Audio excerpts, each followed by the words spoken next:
तो एक बार फिर आप सभी का इस राधा कृष्ण मंदिर में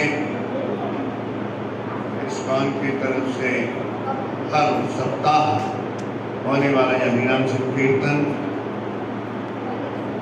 में आप आए, आपका बहुत बहुत स्वागत। ओम नमो भगवते वासुदेवाय।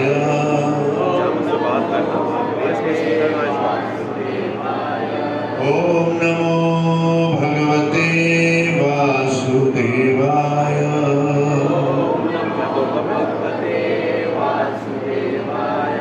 ओम नमो भगवते वासुदेवाय।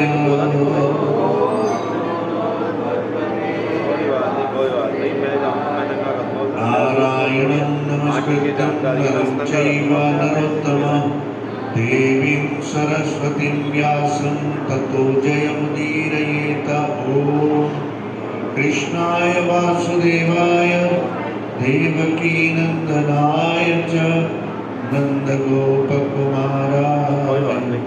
गोविन्दाय नमो नमः।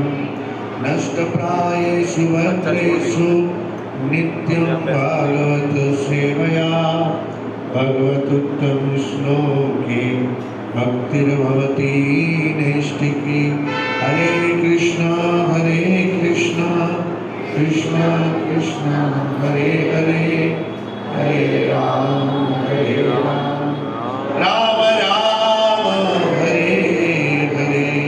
तो भगवान जगन्नाथ हो, जगन्नाथ के रूप में हो, भगवान चाहे स्वयं पूर्ण पुरुषोत्तम राम जी के रूप में हो, भगवान चाहे 16 कलाओं से निपुण ठाकुर भगवान श्री कृष्ण के रूप में हो। ठाकुर जी जब जब जिस रूप में आते हैं अपनी कलाओं का विस्तार करने के लिए, अपनी लीलाओं के माध्यम से भक्तों का उत्साह बढ़ाने के लिए आते हैं। क्या के लिए आते हैं? भगवान कभी भी आते हैं तो दुष्टों के मारने के लिए या आपदाओं के लिए ठाकुर जी के आने की जरूरत नहीं है। वो तो वहाँ बैठे बैठे ही सब कुछ कर सकते हैं। भगवान है, कुछ भी कर सकते हैं। परंतु वो अगर यहाँ धराधाम पे आते हैं तो किस लिए आते हैं? भक्तों का उत्साह बढ़ाने के लिए आते हैं। और उस उत्साह बढ़ाने में जब जिसकी जो मति है, जैसा भाव है, उस आधार पर ठाकुर जी प्रकट हो जाते हैं।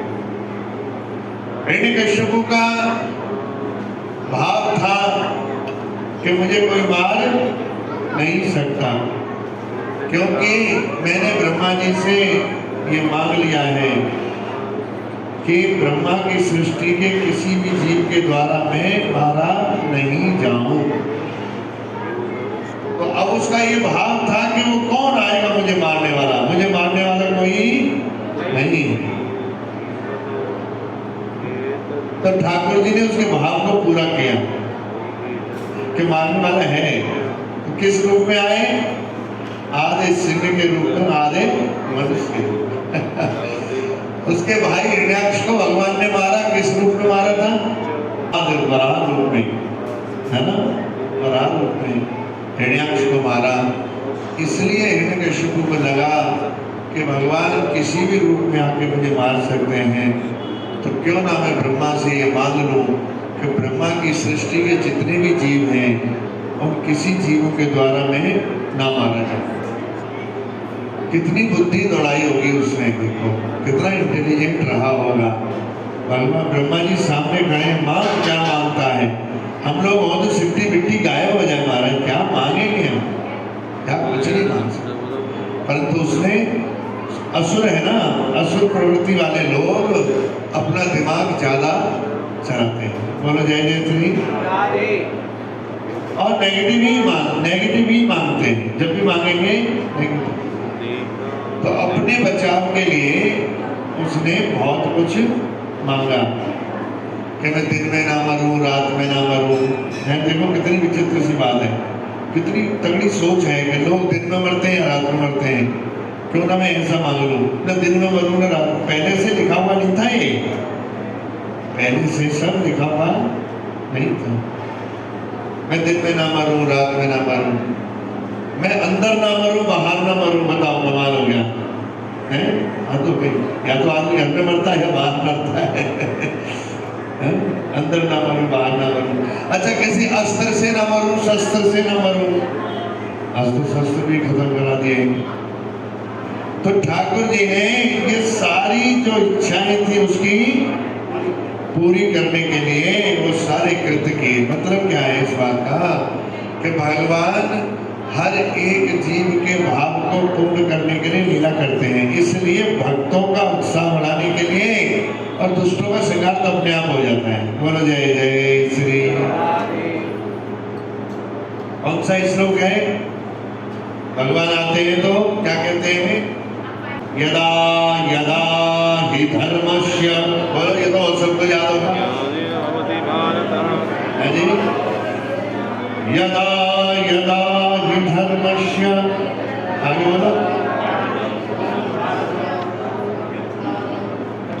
यदा यदा हि धर्मस्य ग्लानिर्भवति भारत अभ्युत्थानम् अधर्मस्य तदात्मानं सृजाम्यहम् परित्राणाय साधूनां विनाशाय च दुष्कृतां धर्म संस्थापनार्थाय संभवामि युगे युगे।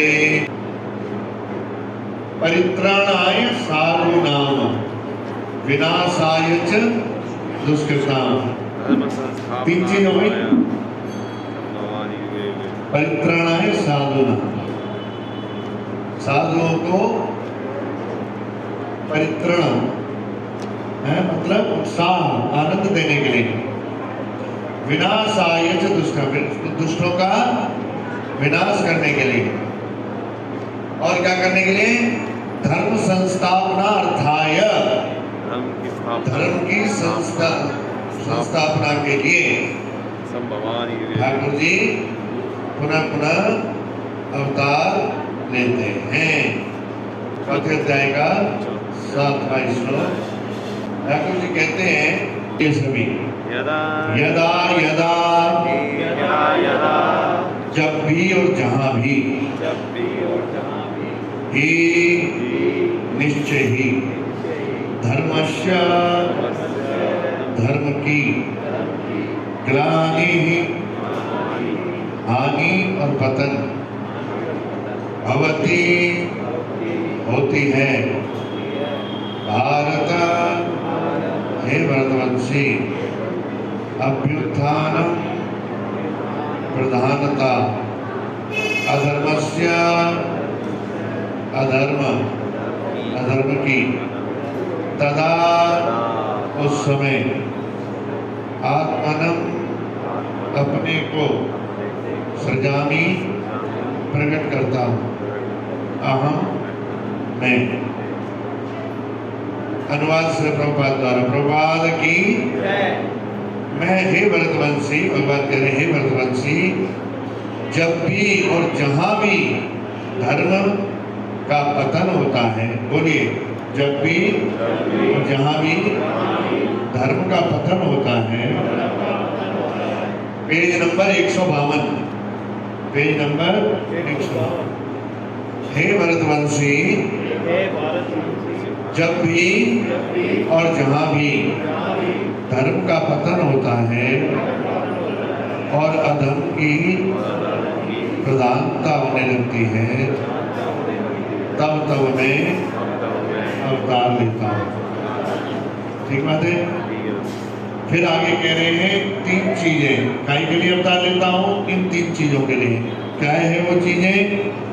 भक्तों का उद्धार करने के लिए, बोलो, और दुष्टों का विनाश करने के लिए। दुष्टों का विनाश करने तथा धर्म की फिर से स्थापना करने के लिए मैं हर युग में प्रकट होता हूँ, कलयुग में प्रकट होता हूँ। तो काहे काहे के लिए प्रकट होते हैं? भक्तों का उद्धार करने के लिए और दुष्टों का विनाश करने के लिए तथा धर्म की फिर से स्थापना करने के लिए मैं हर युग में प्रकट हूँ। यहाँ पर कृष्णदास कविराज हमारे चैतन्य चरितामृत में मध्य लीला में लिख रहे हैं, बहुत सुंदर सिद्धांतों का सारांश प्रकट कर रहे हैं। सृष्टि हेतु ए मूर्ति प्रपंचे अवतरे, श्री ईश्वर मूर्ति अवतार नाम धरे, मायातीत परव्यों में सवार अवस्थान, विश्वे अवतरी धरे अवतार नाम। कह रहे हैं, बड़े ध्यान से सुनना, अवतार अथवा ईश्वर का अवतार भगवत धाम से भौतिक प्राकट्य हेतु होता है। अवतार जो होता है ईश्वर का जो भी अवतार है भगवत धाम से जब ठाकुर जी नीचे उतरते हैं भौतिक मतलब इस धराधाम पर, उसको क्या कहते हैं? अवतार। उसको क्या कहते हैं? अवतार। ईश्वर का ये जो विशिष्ट रूप है जो इस प्रकार अवतरित होता है पृथ्वी पर किसी भी रूप में, 10 अवतारों के बारे में आपको पता ही है, 24 अवतार के बारे में कथा में बताया था। जितने भी अवतार ठाकुर के हुए हैं ये धरती पर जब प्रकट होते हैं तो इसको क्या कहा जाता है? अवतार।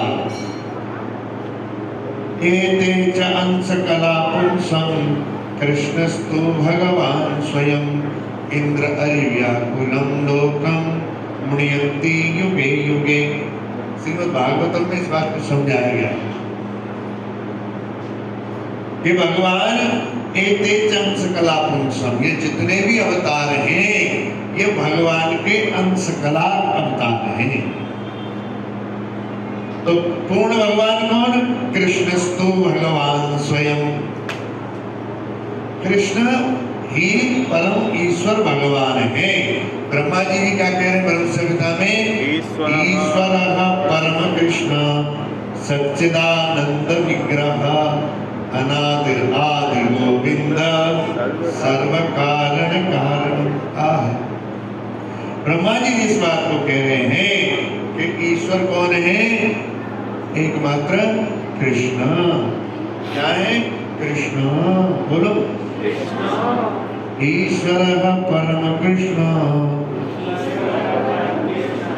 सच्चिदानंद विग्रह, सच्चिदानंद विग्रह अनादिर आदि गोविंद, अनादिर आदि गोविंद सर्व कारण कारण। सर्व कारण कारण। भगवान सारे कारणों के कारण हैं। सच्चिदानंद विग्रह, भगवान का जो विग्रह है, भगवान का जो स्वरूप है, भगवान का जो शरीर है वो कैसा है? सच्चिदानंद विग्रह। सतचित आनंद, भगवान का शरीर बना है सतचित और आनंद से। हमारा शरीर बना है काय से? पृथ्वी, जल, अग्नि, वायु और आकाश।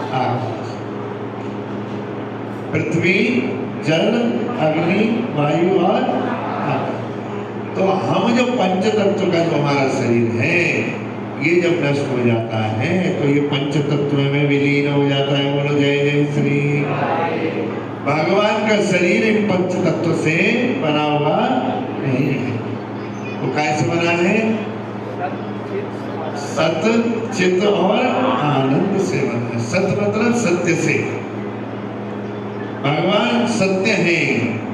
भगवान आज है, कल थे और हमेशा सत्य प्रथम सत्य परम त्रिसत्यम सत्यस्य योनिम निहितं च सत्ये सत्यस्य सत्यम मृत सत्य नेत्रम सत्यात्मकम त्वां शरणं प्रपन्नः।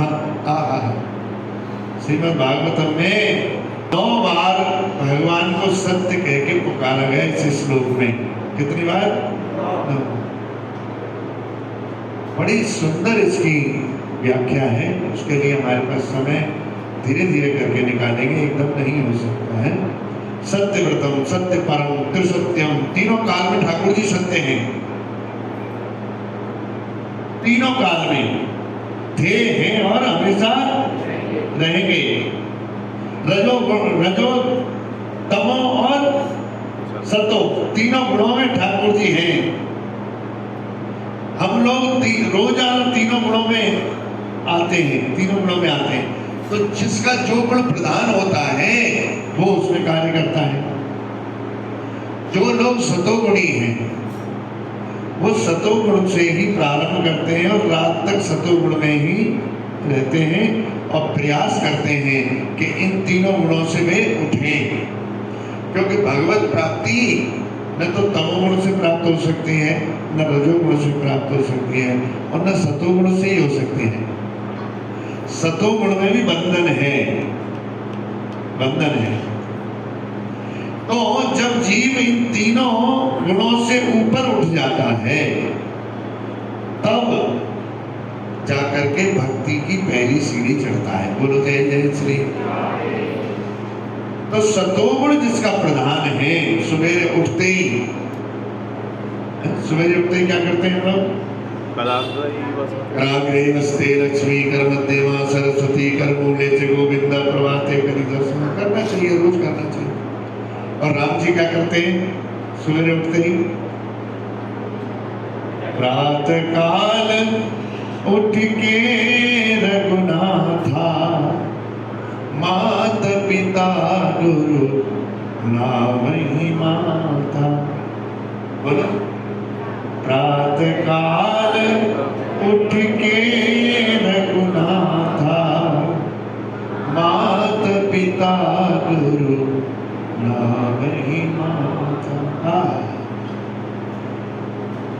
इन तीनों को सवेरे उठ के हमें प्रणाम करना चाहिए।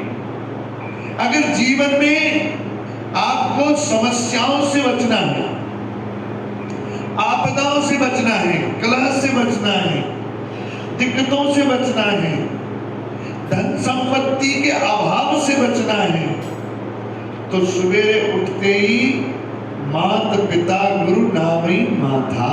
बोलो जय जय श्री।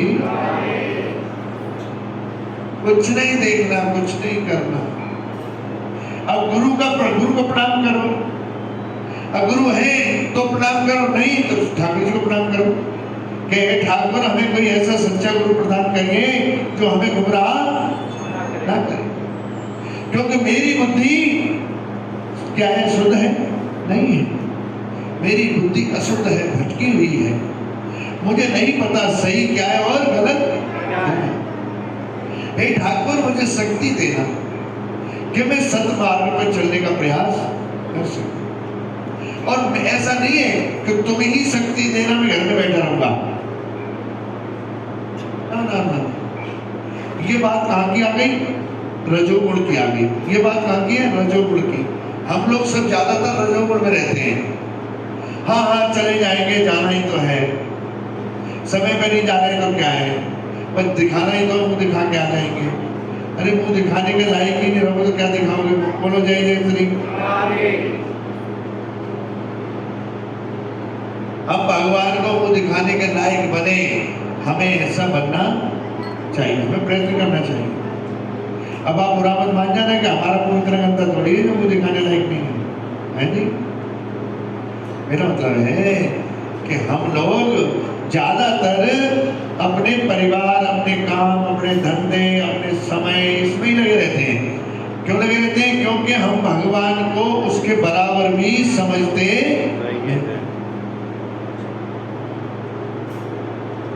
अभी हमने संकल्प ले लिया कि हर रविवार हम क्लास में जाएंगे, और अगर रविवार को ठाकुर जी परीक्षा लेते हैं, इस बात को लेके ध्यान रखना इस चीज का। ठाकुर हमेशा रोक देता है, माया के द्वारा रोक देता है। माया से उसने कह रखा है, ठाकुर जी ने कह रखा है, माया इन लोगों को अपनी तरफ खींच के रखना, मेरे पास ले मत भेजना। क्यों मत भेजना? क्योंकि अभी ये तराजू पे लटक रहे हैं, कभी इधर कभी इधर, कभी इधर कभी इधर। जिस दिन ये संकल्प ले लेंगे कि हमने आना है, हमने करना है, हमने भोगना है, हमने जिस दिन संकल्प ले लेंगे उस दिन मैं इनके साथ आ जाऊंगा। अभी ये संकल्पित नहीं है। ये क्या सोचते हैं कि आज अगर मैंने संकल्प ले लिया आज संडे में आऊंगा, और किसी का भी फोन आ गया, मान लो किसका आया, जो 100 साल पहले मिला था कोई, या कोई वैसे ही, अरे मैं आज आपके घर आना था, कौन आ रहा था पता नहीं, आना था, अरे पता नहीं कौन आ रहा है, छोड़ो आज नहीं जाएंगे वहां। नहीं, मतलब इतने में ही हम जो अपने संकल्प को तोड़ देते हैं। और एक बारी टूटे चलो ठीक है, 2 बारी टूटे ठीक है, हमेशा ही तोड़ देते हैं। अब आप बताइए भगवान तुम्हारा इंतजार करेंगे क्या? करेंगे? आओ तुम्हारी मर्जी, नहीं आओ तुम्हारी मर्जी, क्योंकि भगवान ने हमें स्वतंत्र बना दिया है। तुम अच्छा भी कर सकते हो, बुरा भी कर सकते हो। भगवान कह रहे हैं भगवद गीता में, बहुनाम जन्म नामन्ते ज्ञानवान माम प्रपद्यते वासुदेव संति समहात्मा सुदुर्लभ। जिसकी मति, जिसकी बुद्धि भगवान श्री कृष्ण वासुदेव में लगी है, उसको भगवान क्या कह रहे हैं? वो महात्मा है। वो कौन है? महात्मा का मतलब क्या है? गेरुआ वस्त्र पहन के घूमने वाला, तिलक लगाने पर गड्ढी डालने वाला, जटाजूट रखने वाला, दाढ़ी मूंछ और लंबा लंबा तिलक, इसको महात्मा कहते हैं क्या? नहीं नहीं। जिसके आचरण में, जिसके आचरण में लोगों के प्रति क्या हो? भक्ति का भाव हो। आचरण की बात हो रही है, मुंह की बात नहीं हो रही। मुंह पे कुछ और पीछे कुछ और। ना ना ना, ये चीजें हमें समझनी पड़ेगी। जब तक नहीं समझेंगे हमारा जीवन निरर्थक ही जा रहा है, निरर्थक, जिसका कोई अस्तित्व नहीं। जैसे कुत्ते बिल्ली बंदर जी रहे हैं, ऐसे हम भी जी रहे हैं। फिर तो जब तक हम भगवान के प्रति प्रेम नहीं रखेंगे तब तक कुछ भी नहीं होगा। बोलो जय जय श्री। कई बार हम सोचते हैं कि भगवान आके खड़े हो जाए, हमें दर्शन हो जाए, है ना? ये सोचते हैं ज्यादातर लोग, हमें दर्शन हो जाए। अच्छा अभी ये दर्शन हो जाए, कौन लोग चाहते हैं? बताओ, दर्शन हो जाए ठाकुर के अभी साक्षात, तुम सब चाहते हैं। तो काहे के लिए हो जाए? ज्यादा से ज्यादा मेरे बच्चे की बीमारी खत्म हो जाए, भगवान तुम आ गए, मेरे को कोठी दे दो, मुझे बंगला दे दो, मुझे गाड़ी दे दो, मुझे दे दो। ये क्या करेंगे आप बताओ? भगवान आ जाए। बड़े ध्यान से सुनना, दुर्योधन के सामने भगवान कितनी बार आए? दुर्योधन के सामने कितनी बार दर्शन दिए? कई बार ही दिए ना। कितनी बार भगवान ने दर्शन दिए? क्या दर्शन करने से उसकी बुद्धि शुद्ध हुई? क्या उस दर्शन करने से उसके विचारों में कोई बदलाव आया? नहीं। तो भगवान अगर हमें दर्शन दे देंगे तो हम बदल जाएंगे क्या? बदल जाएंगे? नहीं। क्या फायदा फिर? क्यों बुला रहे हो दर्शन करने के लिए? बताओ, बोलो जय जय श्री। सोचने वाली बात है, सोचने वाली बात है कि नहीं है? जब ठाकुर जी दुर्योधन के पास बार बार आकर के, और ये भी नहीं कि बैठे दर्शन दे रहे जी, ना ना, समझाने का प्रयास कर रहे हैं, समझा रहे हैं। समझा रहे हैं कि नहीं समझा रहे? अरे दुर्योधन, ठीक है, तूने अब तक जो भी किया तूने अच्छा नहीं किया, ये तू भी जानता है और तेरे पिता भी जानते हैं, या सभा में बैठे हुए सभी लोग जानते हैं। उसके बावजूद भी मैं कह रहा हूं कि युद्ध नहीं होगा अगर तू 5 गांव भी पांडवों को दे देता है। तो मैं अपनी तरफ से कह रहा हूं कि पांडव उसमें भी खुश नहीं। यही बात थी ना जी? कितना समझाया ठाकुर ने, पर समझ में आई क्या? समझ में आया? नहीं। हम भी ऐसे ही हैं। आपको क्या लगता है, हम क्या दुर्योधन से अलग है क्या? कितनी बार समझाया जाता है भक्तों के द्वारा, शास्त्रों के द्वारा, आचार्यों के द्वारा, टीवी पे भी हम कई बार ऐसी बातें सुन लेते हैं जिसमें समझाया जाता है कि हमें भगवान से प्रेम करना चाहिए। क्या करना चाहिए? प्रेम करना चाहिए। दर्शन का कोई लाभ होने वाला नहीं है जब तक हम भगवान से प्रेम न करें। प्रेम करने से सब कुछ प्राप्त होगा। प्रेम करने का मतलब हम अपने आप को भगवान को समर्पण कर दें। प्रेम तभी माना जाता है जब मैं अपने प्रेमी की खुशी के लिए कार्य करूं। ठीक बात है। प्रेम में लुटा जाता है या लूटा जाता है? लुटा जाता है। प्रेम तो उसको कहते हैं कि अपने आप से अपने आप को लुटा दो। इसको भी प्रेम कहते हैं ना जी। इसको प्रेम कहते हैं ना जी। अरे बोलो, प्रेम किसे कहते हैं? अपने आप को लुटा दो। पर हम क्या करते हैं? हम प्रेम करते हैं लूटने के लिए। काहे के लिए करते हैं? हे ठाकुर दर्शन दो, फिर हम तुम्हें लूटेंगे। बोलो जय जय श्री। ये दे दो, वो दे दो, ये कर दो, तुम्हारे पास किस चीज की कमी है? हमारे पास तो बड़ी कमी है। अरे वो एक लाइन है ना, कौन सी? बिन मांगे मोती मिले और मांगे मिले न भीख। और हम हरकत भीख ही मांग रहे हैं ना जी। दाता एक राम भिखारी सारी दुनिया, राम एक देवता पुजारी सारी दुनिया, पुजारी सारी दुनिया, दाता है। अरे वो तो दाता है, देने ही वाला है, परंतु मैं लेने के लायक हूं या नहीं, ये भी तो समझना पड़ेगा। मैं लेने तो चल दिया, दे दो। अरे तू काहे में यार, तू पात्र तो लाया ही नहीं। बोलो जय जय श्री। अरे तू काहे में, तू देने का पात्र तो ला, तू पात्र तो बन लेने के लिए। मैं पात्र नहीं बन पा रहा हूं, इसलिए ठाकुर की कृपा भी मुझे मिलती मिलती रह जाती है, मैं ले नहीं पाता। अरे ठाकुर तो कृपा बरसा रहा है प्रभु जी।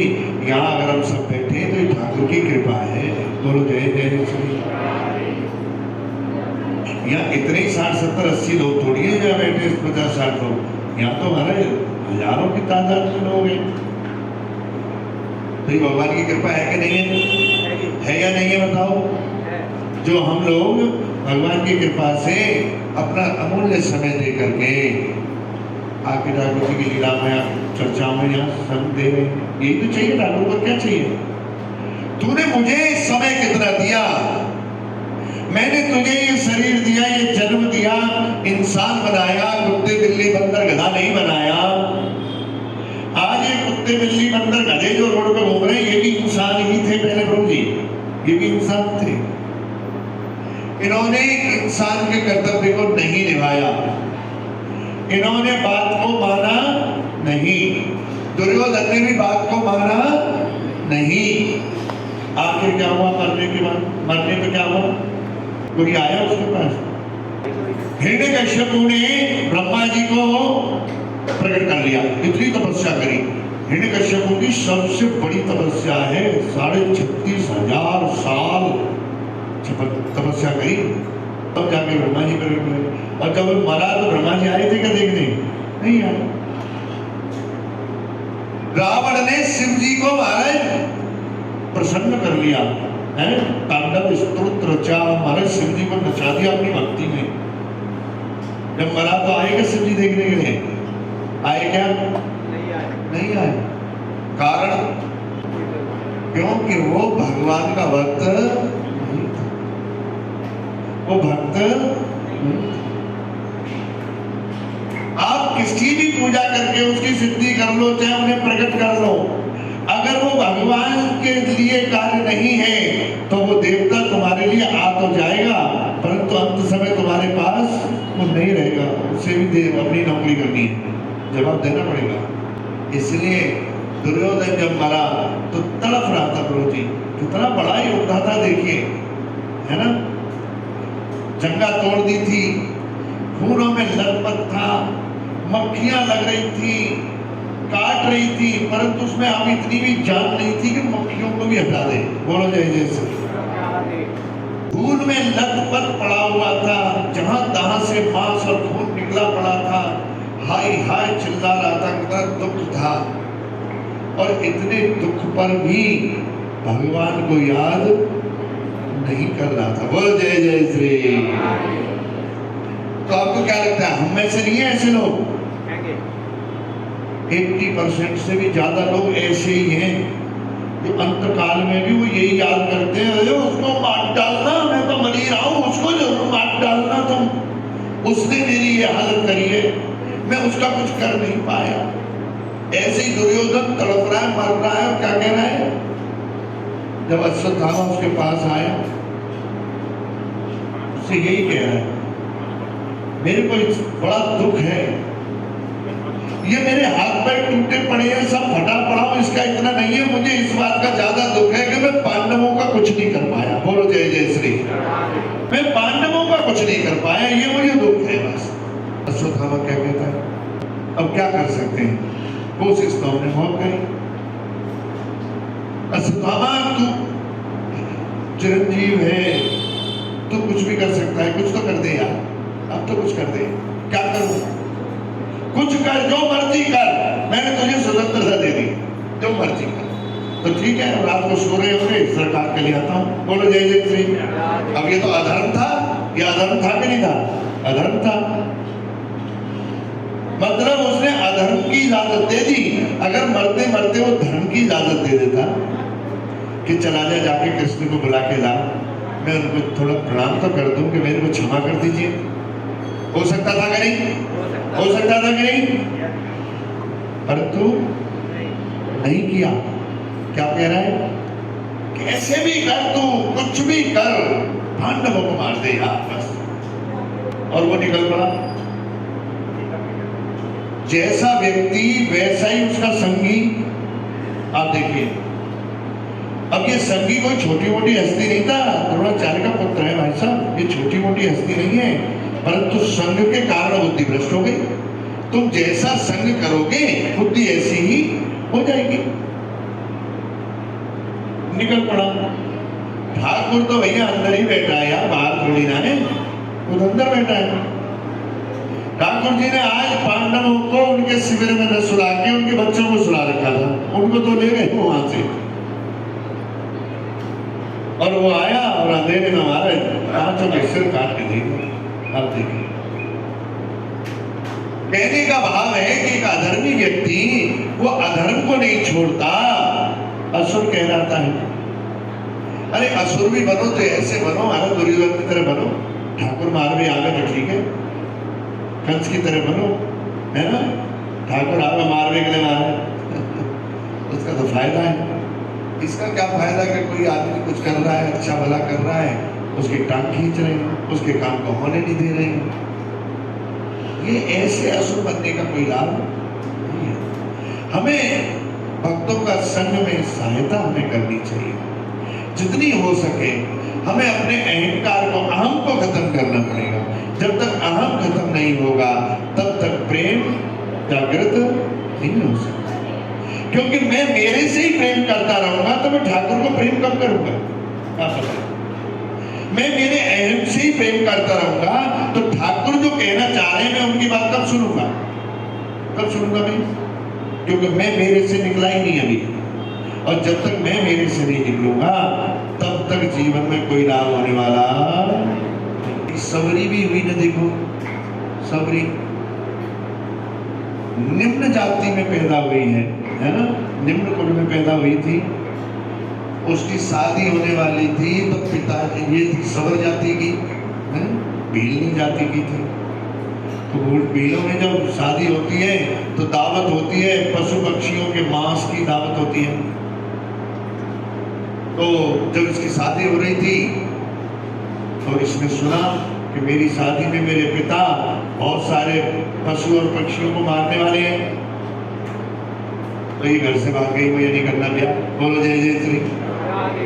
मेरे ब्याह के लिए इतने सारे जीव जंतुओं का क्या होगा? हत्या की जाएगी, मुझे ब्याह नहीं करना है। निकल पड़ी घर से। तो कहाँ पहुंची? मतंग ऋषि के आश्रम है जी, मतंग ऋषि के आश्रम।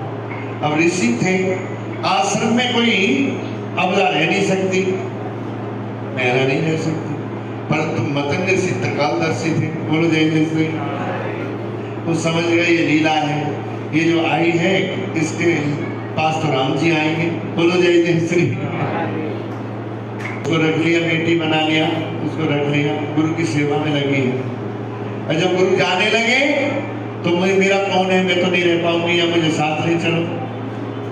तो गुरु महाराज कह रहे नहीं नहीं नहीं, तुमसे मिलने तो राम आएंगे, तुम मेरे साथ क्यों जा रही हो? एक निम्न कुल में पैदा होने वाली सबरी ने अधर्म नहीं होने दिया। निम्न कुल में है पैदा, उसने अधर्म नहीं होने दिया और अपना जीवन दे दिया। जीवन दे दिया ना जी, नहीं तो शादी करती है उसे क्या नहीं, एंजॉय है ना जी। परंतु नहीं, उसने ऐसा नहीं किया। आखिर उसने जो त्याग किया तो राम जी को ढूंढने गई क्या? वो कहीं ढूंढने गई, भगवान को ढूंढने गई क्या? वो भगवान के पास नहीं गई, भगवान उसके पास आ गए। ये है त्याग का मतलब, ये है। और आए ही नहीं, जो भगवान इतने पवित्रता से रहने वाले, हम लोग कहते दूर रहो दूर रहो दूर रहो, हाथ जरा स्मरण करो, ये करो, है जी, छू मत छू मत छू मत। वो भगवान सबरी के झूठे बेर खा रहे। अरे भैया कमाल हो गया, ऐसा ठाकुर बताओ किसका हो सकता है? हो सकता है इतना दयालु? ठाकुर जी हमें नहीं देखते, हमारे भाव को देखते हैं। वो ये हमारे कृत्यों को भी नहीं देखते कि हमारे कर्म कैसे हैं। मैं कितनी भी सेवा यहाँ करता रहा हूँ और मन मेरा कहीं और लगा हुआ है। मैं सिर्फ अपने नाम के लिए सेवा कर रहा हूँ, मैं सिर्फ दिखावे के लिए सेवा कर रहा हूँ। भगवान उसे नहीं देखते। भगवान क्या देखते हैं? तुम सेवा कर रहे हो, बड़ी कर रहे हो या छोटी कर रहे हो या तनिक भर भी कर रहे हो, पर प्रेम से कर रहे हो, समर्पण के साथ कर रहे हो, तो ठाकुर जी लाखों लोगों में से नजर हटा के तुम्हें अवश्य देखेंगे। ये संकल्प है। बोलो जय जय श्री। हमारा जीवन तभी सार्थक हो सकता है जब हम भगवान से प्रेम के साथ, कितनी भी सेवा हो प्रेम के साथ, अपने आप को हम भूल जाएं। हे ठाकुर हम तेरे हैं, तू हमें सेवा दे, मैं सेवा के लिए ही पैदा हुआ हूँ। मेरा जन्म काय के लिए हुआ है? सेवा। जीव स्वरूप है नित्य कृष्ण दास। जीव स्वरूप क्या है? कि वो नित्य कृष्ण का दास है और हम बनते हैं मालिक इसकी। इसीलिए ये प्रॉब्लम। तो ठाकुर जी जब जब आते हैं इस धराधाम पर, तो क्या के लिए आते हैं? भक्तों का उत्साह बढ़ाने के लिए और दुष्टों का नाश। अंतरंग और बहिरंग दो प्रकार से ठाकुर जी आते हैं। अंतरंग, अंदर से ठाकुर जी आनंद लेने के लिए क्या के लिए आते हैं? आनंद लेने, आनंद लेने के लिए आते हैं। जगन्नाथ काय के लिए आए? अपने भक्तों को आनंद देने के लिए और उनके साथ आनंद जगन्नाथ रूप में आए। आनंद में सिकुड़ गए महाराज। बोलो जय जय श्री। ये आनंद के स्वरूप है जगन्नाथ जी। जगन्नाथ जी काय के स्वरूप है? आनंद के स्वरूप है। ये आनंद और प्रेम में इतने सिकुड़ गए, सिकुड़ा हुआ स्वरूप है इनका। आप लोग सुनना चाहेंगे जगन्नाथ जी का ऐसा रूप क्यों बन गया? ये कृष्ण है, इतनी बड़ी बड़ी आंखें हो गई इनकी, ये सिकुड़ गए, ऐसे क्यों रह गए? इनके पैर नहीं है जी, ऐसे हो गए ये। एक बार की बात है, ध्यान से सुनना। द्वारका में ठाकुर जी पहुंचे। श्रीमद् भागवतम में कथा आई थी, हम लोगों ने सुना होगा। जरासंध के साथ 17 बारी युद्ध किया ठाकुर जी ने और बार बार सबको मार मूर के भगा देते थे। जरासंध को 18वीं बार वो ब्राह्मणों को लेकर के आया था और ब्राह्मणों को आगे कर दिया। तो भगवान ने क्या किया? वो रण छोड़ के भाग गए थे, अपना नाम रण छोड़ कहलवा लिया। उसके बाद भगवान सीधे द्वारका चले गए थे। कहाँ चले गए थे? द्वारका। वहाँ पर सुंदर नगरी बनाई। उन्होंने कह दिया अब हम मथुरा में नहीं रहेंगे, अब हम नवीन नगरी का निर्माण करेंगे। तो विश्वकर्मा को आदेश दे दिया और समुद्र के बीचों बीच एक नगर बना दिया। अब यहाँ जितने लोग थे मथुरा में सबसे कहा गया, ढिंढोरा पिटवा के कहा कि भाई जो चलना चाहे कृष्ण के साथ जा सकता है। तो सारे लोग नहीं गए, सारे लोग नहीं गए। विदुर कहने लगे भगवान तुम कैसी बातें कर रहे हो, सारे चल देंगे। कहते सारे नहीं जाएंगे, मुझे मालूम है। तो बहुत सारे लोग क्या कहने लगे, ये कृष्ण जब से आए यार उपद्रव मच रहा है, 18 वाली युद्ध, बताओ 17 वाली युद्ध हो गया, बर्बाद हो गए हम तो, इस कृष्ण ने बर्बाद कर दिए, चला जाए अच्छा है, चला जाए अच्छा है। ऐसा कहने वाले भी मथुरा में थे, तो नहीं गए। जो जाना चाहते थे वो रात को सोए और दिन निकला उनका द्वारिका में। बोलो जय जय श्री। द्वारिका में जब वो उठे, सोकर उठ रहे थे, तो उन्होंने देखा हम कहाँ आ गए भाई, हम कहाँ आ गए, द्वार कहाँ है, द्वार कहाँ है, द्वार कहाँ है, ऐसे चिल्ला रहे। तो द्वार कहाँ, द्वार कहाँ, द्वार कहाँ, इसलिए द्वार का नाम पड़ गया। बोलो जय जय श्री। वो ढूंढ रहे थे ना, द्वार कहाँ, द्वार कहाँ, हम कहाँ हैं, द्वार कहाँ। और जब द्वार खोला तो कृष्ण खड़े थे, वो हो गए द्वारिकाधीश। बोलो जय जय श्री। बहुत सुंदर कथा है, मैंने छोटे से भी कह दी। द्वारिका में जब ठाकुर जी पहुंच गए तो बड़ा समय हो गया राज्य करते करते करते करते। तो एक दिन 16,108 रानियां उन्होंने देखा।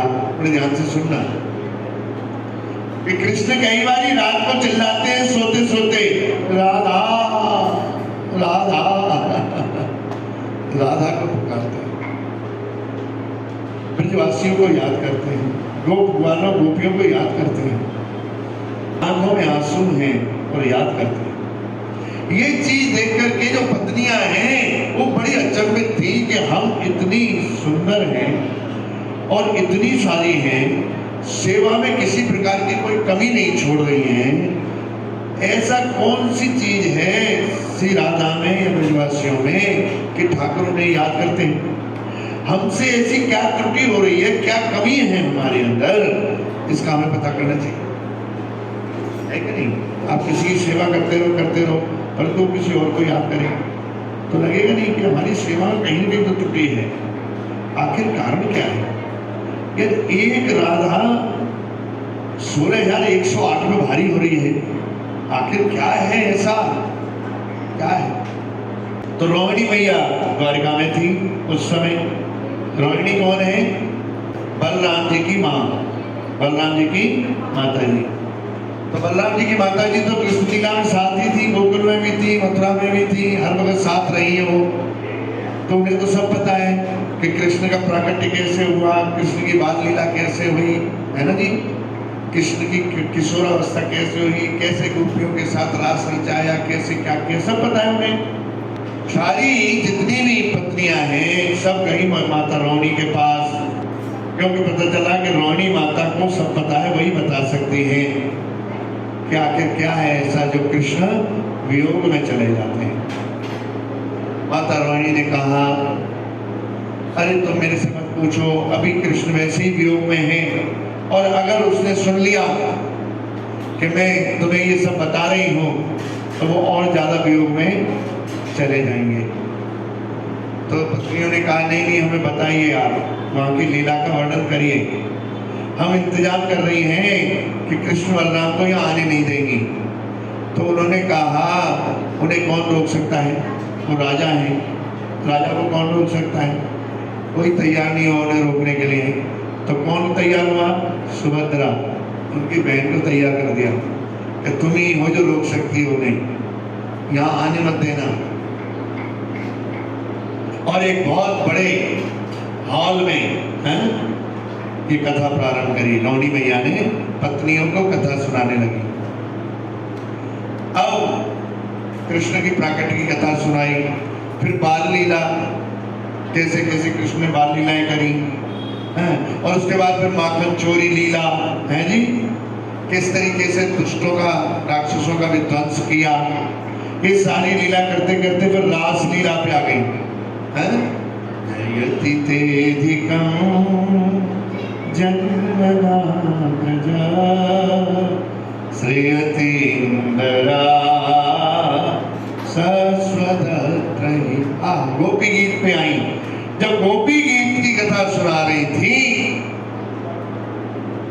उस समय सुभद्रा महारानी गेट पे पहरा दे रही थी, कोई आए ना, है जी। सब लोग कथा सुन रहे थे तो सुभद्रा भी कथा में इतनी निमग्न हो गई कि वो कान लगा के ऐसे, गेट तो बंद है, थोड़ा सा गेट खोल के कान लगा के सुन रही है। अब वो खो गई है, उन्हें नहीं पता। इतनी देर में कृष्ण बलराम आ गए। बोलो जय जय श्री। कृष्ण बलराम आए, उन्होंने देखा तो महलों से होते हुए आ रहे, महलों में कोई पत्नी नहीं है। कहाँ चली गई भाई सारी, कहाँ चली गई, कोई नजर नहीं आ रहा। देखा तो सुभद्रा गेट पे खड़ी है और ऐसे कान लगा के आंखें एक तरफ करके और सुन रही है। उन्होंने कहा सुभद्रा ये क्यों खड़ी हो? उन्होंने सुना ही नहीं। तो कोई कारण तो है, कोई ऐसी बात है जो ये समझ, हमारी आवाज भी नहीं आ रही है समझ में। उन्होंने कहा सुभद्रा क्या कर रही हो? तब चेतना आई। अरे नहीं नहीं नहीं, कुछ नहीं कर रही हूँ। रुको रुको रुको, कहाँ जा रहे हो? क्या हो रहा है अंदर? के अंदर कुछ भी हो रहा है, आपको जाने के लिए मना है, आपने नहीं जाना है। हमने नहीं जाना है, क्यों? कि नहीं नहीं, मैया का आदेश है, आपको अंदर नहीं जाना है। अब देखो भगवान तो बड़े चतुर हैं, चतुर है भगवान। क्या कह रहे सुभद्रा को?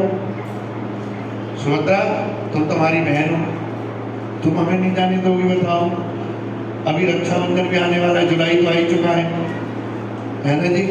अब रक्षाबंधन आने वाला है, कुछ भी मिलने वाला नहीं है। फिर बोलो क्या चाहिए तुम्हें? लो दे दिया, है जी। बहन हो तुम हमारी, राखी बांधोगी तो तुम्हें माल मिलेगा, है जी, जो तुम मांगोगी मिलेगा। इसलिए तुम हमें भी सुनने दो, हो क्या रहा है, देखने तो दो। कि नहीं नहीं, देखने नहीं देंगे। ठीक है, तो हमें सुनने तो दो बस जी। तो एक तरफ बलराम जी खड़े हो गए और एक तरफ कृष्ण खड़े हैं, बीच में सुभद्रा। तीनों लीलाओं को सुन रहे हैं। जब रास लीला की बात रही है, अब देखो पत्नियां, सारी की सारी पत्नियां बड़ी खुश हो रही हैं, बड़ा आनंद, बड़े आनंद में। मैं अक्सर कर कहता हूँ इस चीज को कि अगर कोई पत्नी अपने पति की बाल लीला के बारे में किसी सास से पूछे, फोटो दिखाती हैं, देखो ये रहा तुम्हारा पति, उसने चट्टी नहीं पहनी होती है ना, ये पति बड़ी खुश होती है। और बताओ क्या करते थे ये, है? तो ये सारी बातें पूछने में बड़ा आनंद आता है, पत्नी अच्छा लगता है। ऐसे ही उन्हें भी बड़ा अच्छा लग रहा था कि लीलाएं करिए, बातपन से लेके, और अब रास लीला की बात हो रही है। तो ये सारी बातें वो सुन रही हैं। इधर भगवान सोच रहे ये क्या सुनाई जा रही है। वो प्रेम में इतने निमग्न हो गए अपनी लीला सुनने में कि ठाकुर जी के अंग पिघलने लगे। वो पिघलने लगे, ठाकुर जी के अंग पिघलने लगे। पैर अंदर जा रहे हैं, हाथ अंदर जा रहे हैं, गर्दन अंदर झुकी, जैसे एकदम अचंबा हो रही हूँ, सुकड़ता जाता है, सुकड़ते जाता है। ऐसे ठाकुर जी पिघलते जा रहे हैं। गला खत्म हो गया, कंठ मिला, आंखें निकल के आ गई। ये चीज नारद जी देख रहे हैं। बोलो जय जय श्री। नारद जी नित्य लीला में रहते हैं ठाकुर जी के साथ। नारद जी ने दर्शन किया, हमें बड़ा अच्छा लगा। ठाकुर जी बताओ क्या से क्या बन गए, कि अपनी प्रेम लीला में इतने ऐसे हो गए हैं। आनंद। अब लीला उन्होंने जब कथा समाप्त हो गई तो बाद में नारद जी प्रकट हो गए, कहने लगे भगवान आज तो आपने जिस स्वरूप का मुझे दर्शन कराया है, हे ठाकुर इस स्वरूप का दर्शन मैं दोबारा चाहता हूँ। बोलो जय जय श्री। तो इस रूप के दर्शन के लिए ठाकुर जी ने फिर दूसरी लीला करी, जिस लीला के माध्यम से आज हमारे सामने जगन्नाथ जी विराजमान है। बोलो जय जय श्री राम। हरे कृष्णा हरे कृष्णा कृष्णा हरे हरे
त्योहार है वो? जन्म अष्टमी। किसका जन्म? सुप्रीम पर्सनैलिटी का, है जी, सुप्रीम पर्सनैलिटी का जन्म है, जिस जन्म को सारी दुनिया मनाती है जी। इस जन्मदिन को सारी दुनिया मनाती है। 3 दिन की कृष्ण जन्म की कथा हम करें, ऐसा हमने सोचा है। 3 दिन की कथा कृष्ण जन्म की हम रखें। आप लोग चाहोगे तो हम ऐसा रख सकते हैं। हम जो जन्माष्टमी मनाएंगे, हम मनाएंगे नंदोत्सव। क्या मनाएंगे?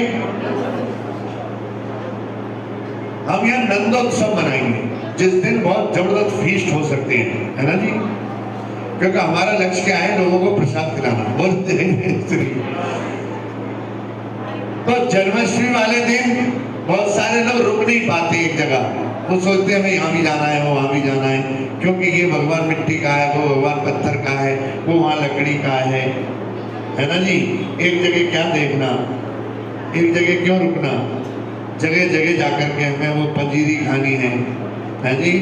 आलू की वो सबको लेना है, सेब भी मिलेगा, दर्शन भी होंगे, बहुत अच्छा है। तो लोग रुक नहीं पाते हैं। जो वास्तविक भक्त हैं, जो जुड़े हुए हैं, जिन्हें पता है कि कृष्ण जहां मैं बैठूंगा वहीं प्रकट हो रहे हैं, बोलो जय जय श्री, वो फिर कहीं जाते आते नहीं। तो उसके लिए हमने यही सोचा है कि हम जो है, जो वास्तविक जन्म है वो नंदोत्सव मनाया जाता है, बोलो जय जय श्री।